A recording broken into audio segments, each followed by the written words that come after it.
A7 news Andhra.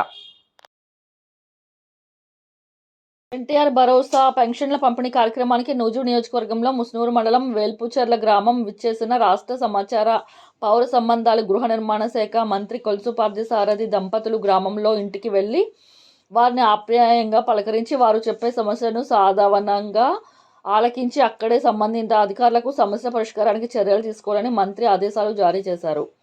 వేల్పుచెర్ల గ్రామంలో కొంతమంది వృద్ధులు తాము పేదరికంలో ఉన్నామని, తనకు సొంత ఇల్లు లేదని, తనకు ఇల్లు మంజూరు చేయాలని కోరగా పరిశీలించి ఇంటి స్థలం మంజూరు చేయాలని రెవెన్యూ అధికారులను మంత్రి ఆదేశించారు. ఈ సందర్భంగా గ్రామంలో ప్రజలు తమకు గతంలో టీడీపీ ప్రభుత్వం సమయంలో పేదలకు స్థలాలు మంజూరు చేశారని, వాటిలో కొంతమంది ఇల్లు నిర్మించుకున్నారని, కొంతమంది ఇల్లు ప్రారంభ దశలో ఉండగా తదనంతరం వచ్చి వైఎస్ఆర్సీపీ నాయకులు సదరు ఇళ్లకు బిల్లులు చెల్లించలేదని, ప్రారంభ దశలో ఉన్న వాటిని కూడా నిర్మాణ పనులు పూర్తి చేయలేదని అన్నారు. తమ సమస్యను పరిష్కరించవలసిందిగా కోరారు. ఈ సమస్య రాష్ట్రంలో పలు జిల్లాల్లో ఉందని, తాను సమస్యను ముఖ్యమంత్రి దృష్టికి తీసుకెళ్లారు.